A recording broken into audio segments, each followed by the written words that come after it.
evening, the evening news. I am Babatunde Fanowokwo. Osun State Governor Senator Adeleke has urged the people of the state to work together, irrespective of their political affiliation, in the spirit of unity and purpose to build a prosperous state for all. Governor Adeleke made a remark in a speech to mark the 33rd celebration of the creation of Osun State. He noted that the journey ahead demonstrates resilience, innovation, and commitment, adding that people of the state should embrace the values of hard work, integrity, and dedication to ensure that the Osun of tomorrow is greater than today. He reiterated his commitment in leading the charge with transparency, dedication, and accountability, calling on the stakeholders and people of the state to continue to play their part in the development of the state. Let us renew our commitment to the vision that inspired the creation of our state. Let us continue to work towards a future where every citizen can thrive, where opportunities abound, and where the legacy of our founding fathers remain strong. In the face of challenges, we must remain steadfast. Together, we can overcome any obstacle that stands in our way. In the meantime, the Chief of Army Staff, Lieutenant General Tariq Lagbaja, has said that the Nigerian Army will resist all calls for undemocratic intervention in governance by the armed forces, saying it is not poised to lose the new prestige it has painstakingly built in the past 25 years. Lieutenant General Lagbaja stated this today during the opening ceremony of the Chief of Army Staff Combined 2nd and 3rd Quarters Conference 2024 held at Uyo, Akwa Ibom State. According to him, such calls came from young Nigerians who never experienced the era of Nigeria's extensive military rule and the concerted struggle by heroes and heroines of the current democratic dispensation to get the nation on its current path during the August 1 to 10 End Bad Governance protest. Lieutenant General Lagbaja, however, expressed deep sadness over the loss of lives and the destruction of public facilities, as well as looting witnessed in some states. He noted that the Nigerian Army remains resolute in sustaining the ongoing effort to ensure maximum revenue accrues to the federal government for the benefit of the generality of Nigerians. Reactions have continued to trail the allegations of favoritism leveled against President Bola Tinubu by former Vice President Atiku Abubakar in the accelerated approval given to Oando PLC, owned by President Bola Tinubu's nephew, to acquire the onshore assets of Ajib and Ene. In his reaction, a public affairs analyst, Dr. Yinka Anju, said Nigerian politicians are fond of protecting their selfish interest instead of implementing policies for the common good of all. When they are not there, they see differently. When they are there, they see differently. This same Tinubu criticized the government of Atiku and Obasanjo. He also criticized Goodluck Jonathan's government. Now he's there. He is now being criticized. That's a lot of politicians. They will continue to see what we even don't see. He has alleged. He who alleges must prove. I hope he can prove it. That everything is now being bought by President Bola Ahmed Tinubu. I won't follow him to say that. As far as I'm concerned, they are all the same. So whatever they say is right. The federal government has vowed to shut down filling stations that is caught dispensing PMS at exorbitant rates.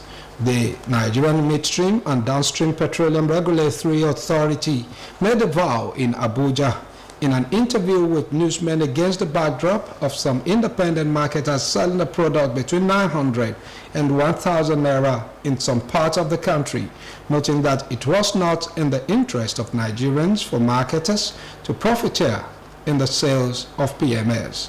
The spokesperson of the NMDPRA, Judge Eneita, argued that the petrol price report that the regulator gets from its official at the depots were different.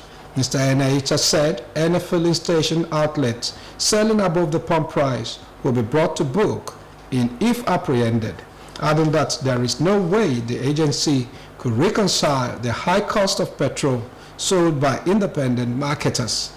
We want marketers involved in profiteering to desist from the act, stressing that the agency will not fold its hands and allow operators to cheat Nigerians. The Nigerian Union of Teachers has condemned the federal government's decision to ban under-18 candidates from sitting for the West African Senior School Certificate Examination and the National Examination Council, even as the Academic Staff Union of Universities backed the policy. It will be recalled that the Minister of Education, Professor Tahir Maman, announced that the federal government had instituted a new age policy for secondary school leaving examinations, setting the minimum age at 18.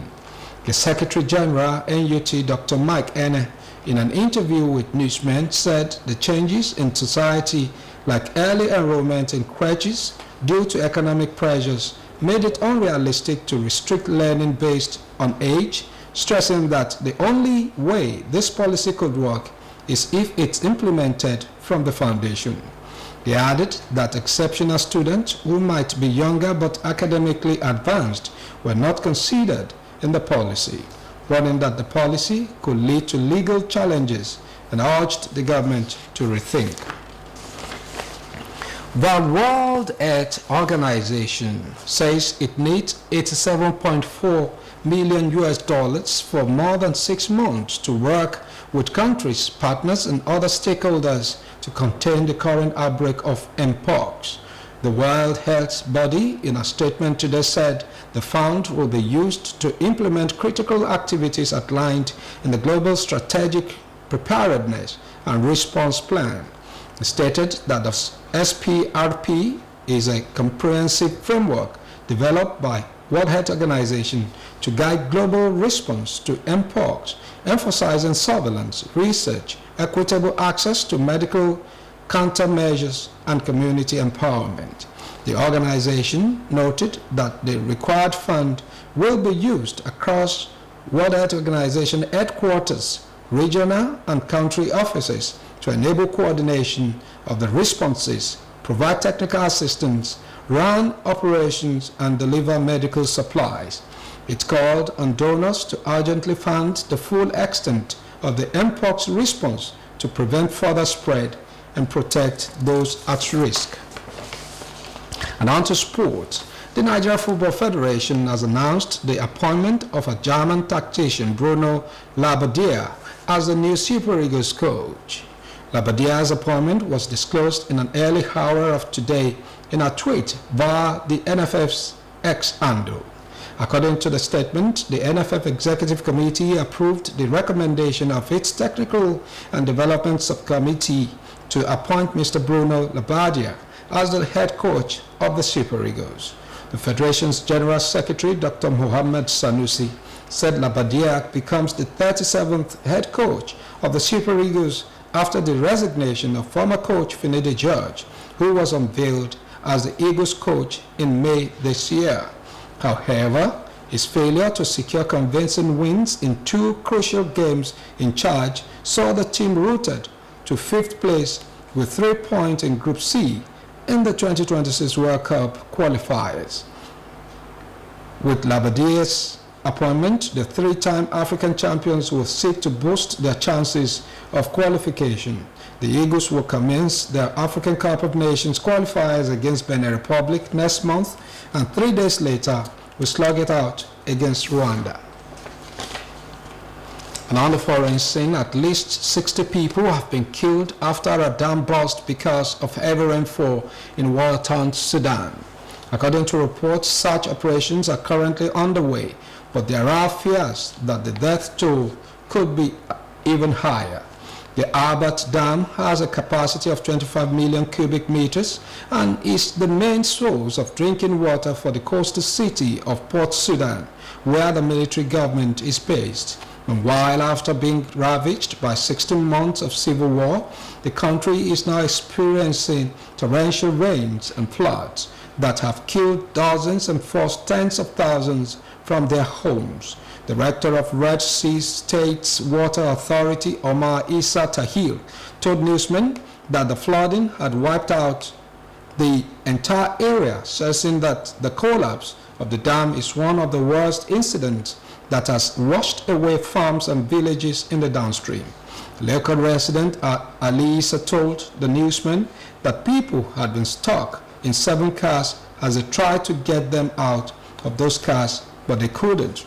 Report also says that the heavy rainfall has also damaged a major fiber optic cable in the country, causing a communication outage in many parts of the country for the second day in a row. And that ends the evening news on OSBC TV. Join us at 7 for the major reports. Good evening.